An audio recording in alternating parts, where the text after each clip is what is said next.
Hello girls, hope you are all safe and healthy at your home. आज हम fourth unit को ही continue कर रहे हैं और पेलिमोन पढ़ रहे हैं हम लोग। अभी इसमें सेकंड पेपर से है ये। नर्वस सिस्टम पढ़ेंगे आज हम लोग।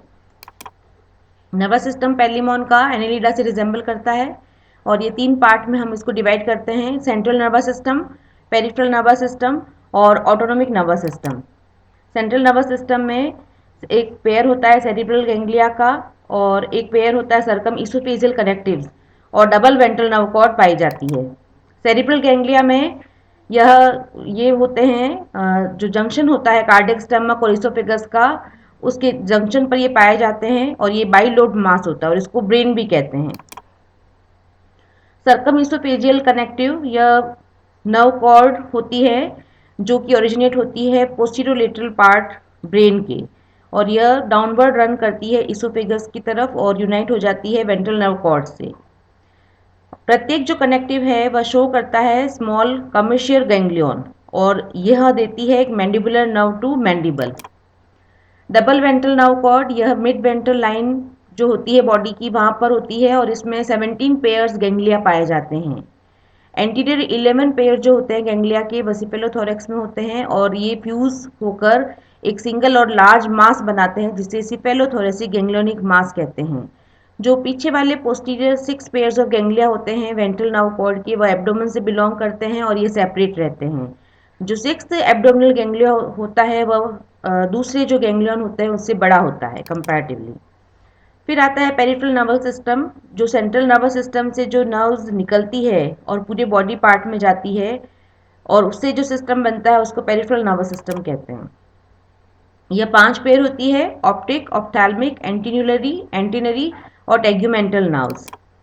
ऑप्टिक नर्व एक्सटेंड होती है आउटवर्ड और फॉरवर्ड होती है आई स्टॉक्स की तरफ और इनर्वेट करती है आईज को, इसलिए इसका नाम है optic nerves. Ophthalmic nerves rise होती है ऑप्टिक नर्व्स के पीछे से की तरफ से और ये सप्लाई करती है ऑस्कुलर मसल्स को आई स्टॉक्स की तरफ। एंटीन्यूलरी नर्व्स राइज होती है ब्रेन की तरफ एंटीरोवेंट्रली और प्रत्येक नर्व एंटर करती है एंटीन्यूल को उसकी साइड की तरफ, और ये स्टेटोसिस्टिक जो नर्व होती है उसकी तरफ भी यह नर्व को भेजती है और ये स्टेटोसिस्ट की तरफ जाती है।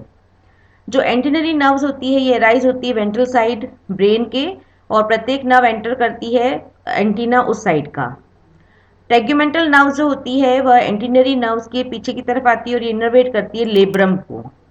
अब है nerve from cephalothoracic ganglionic mass. 11 pair जो नर्व्स होती है वो ओरिजिनेट होती है from the cephalothoracic ganglionic mass. एक पेयर जो होती है मैंडिबुलर नर्व होती है जो मैंडिबल को जाती है।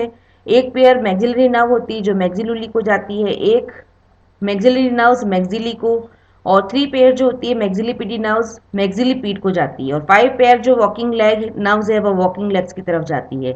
जो ऑर्गन का नाम है उसी तरह से उस नर्व का नाम है जो उस तरफ उसको जाती है। नर्व्स जो निकलती है एब्डोमिनल गैंग्लिया से, यह 3 पेयर्स ऑफ नर्व्स अराइज होती है प्रत्येक एब्डोमिनल गैंग्लियन से, और 5th एब्डोमिनल गैंग्लियन से 2 पेयर्स ऑफ नर्व निकलती है और 6th एब्डोमिनल गैंग्लियन से 6 पेयर ऑफ नर्व्स निकलती है। फिर आता है ऑटोनोमिक नर्वस सिस्टम। ये स्लेंडर नर्व्स होती है जो कि यह हाइंड एंड जो होता है ब्रेन का वहाँ से निकलती है और इसमें 2 छोटे विस्टल गैंग्लिया होते हैं। एंटीरियर विस्टल गैंग्लियन जो होता है कनेक्टेड रहता है कमिश्रल गैंग्लिया से और सर्कम इसोफेजियल कनेक्टिव से। कनेक्टेड ये रहता है ट्रांसवर्स कनेक्टिव्स के द्वारा।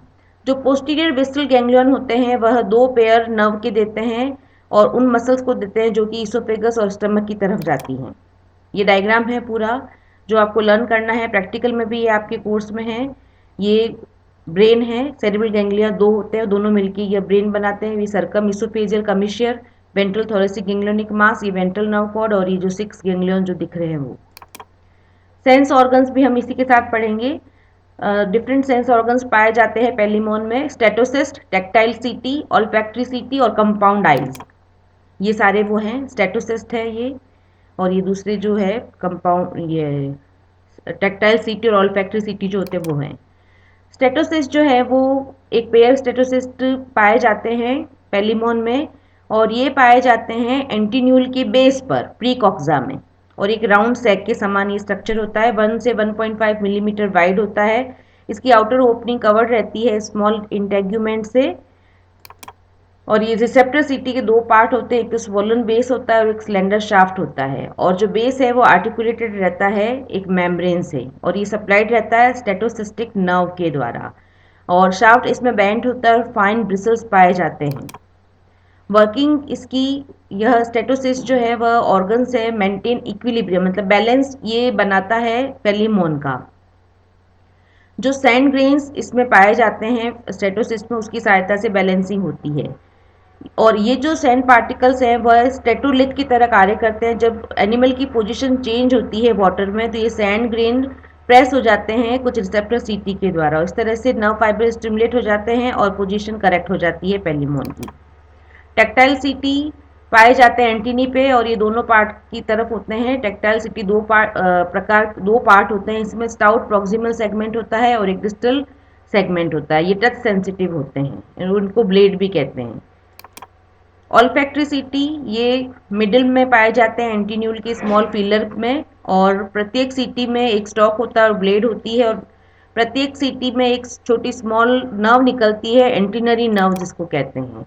इसमें एक पेयर कंपाउंड आइज पाई जाती है, ये स्टॉक्ड होती है यानी इसमें व्रंथ पाया जाता है, और यह ऑर्बिटल नॉचेज में जो रोस्ट्रम है उसके पास ये पाई जाती है। दो सेगमेंट होते हैं, एक प्रॉक्सिमल सेगमेंट होता है जो इंटेग्यूमेंट से अटैच रहता है, और एक डिस्टल सेगमेंट होता है जो कि फ्री होता है। जो स्ट्रक्चर है कंपाउंड आइज का, उसमें बहुत सारे ओमिटीडिया पाए जाते हैं और ये रेडियली अरेंज होते हैं, इसलिए इनको कंपाउंड आइज कहते हैं। ये स्ट्रक्चर है, ये कंपाउंड आई, ये स्टॉक है इसका, और ये बहुत सारे ये कंपाउंड आइज ओमिटीडिया से मिलके बने एक ओमिटीडिया का ये स्ट्रक्चर है। आईज जो है दो पार्ट होते हैं। पहला पार्ट होता है डाईऑप्ट्रिक पार्ट, और ये कवर्ड रहती है ट्रांसपेरेंट कॉर्निया से। और जो कॉर्नियल लेंस होता है वो बाइकॉन्वेक्स होता है, ये सिक्रीटेड होती है कॉर्नियजन सेल्स से, और उसके बाद में क्रिस्टलाइन सेल्स पाई जाती है। क्रिस्टलाइन कोन सिक्रीटेड होता है 4 विटेलाइन सेल से, और ये सारे स्ट्रक्चर मिलकर बनाते हैं dioptric part of the ommatidium. Retinal part जो होता है वह डाईऑप्ट्रिक पार्ट के नीचे होता है, और रिफ्रैक्टाइल रॉड और एब्डोम इसमें पाए जाते हैं। ये सराउंडेड रहता है 7 लॉन्ग सेल्स जिसे रेटिन्यूली कहते हैं, और रेटिन्यूली सेल जो होती है वो प्रोलॉन्ग्ड होती है और ऑप्टिक नर्व से जुड़ी हुई रहती है। और एब्डोम और रेटिन्यूल दोनों मिलकर रेटिनल पार्ट बनाते हैं ओमेटीडियम का। और प्रत्येक ओमेटीडियम कवर्ड रहता है पिगमेंटेड सेल से, और ये सेपरेट रहता है नियर बाई ओमेटीडियम से। जब ब्राइट लाइट होती है, पेलिमॉन में दो तरह के विजन पाए जाते हैं, ब्राइट लाइट में अलग और डिम लाइट में अलग। जब ब्राइट लाइट होती है तो ओमेटीडिया कंप्लीटली कवर्ड रहते हैं पिगमेंट सेल से, और ओमेटीडिया भी सेपरेट रहते हैं एक दूसरे से। तो बहुत सारी इमेजेस बनती है, और ये ऐसी इमेजेस को ए पोजिशन या मोज़ेक इमेज कहते हैं, और ये इस विजन को मोज़ेक विजन कहा जाता है। जब डिम लाइट होती है तो पिगमेंट सेल सेपरेट हो जाती है और ओमेटीडिया एक्सपोज हो जाते हैं, और जो लाइट रेज है उस वहाँ पर एंटर होती है, और जो इमेज होती है वो ओवरलैपिंग टाइप की बनती है, और ऐसी इमेज को सुपर पोजिशन इमेज कहते हैं। ये दोनों तरह की इमेज है। इस तरह से ये दोनों अलग अलग लाइट में इमेजेस बनती हैं। तो आज हमने नर्वस सिस्टम और सेंस ऑर्गन्स पढ़े पेलिमॉन के। आप लोग फ्लो चार्ट बना के इनको याद करें। जो नर्वस सिस्टम है उसको जो डिफरेंट नर्व्स निकलती हैं अलग अलग पार्ट्स की, तो आसानी से आपको याद हो जाएगी। फिर भी अगर कुछ समझ में नहीं आता है तो आप कभी भी पूछ सकते हैं। Thank you.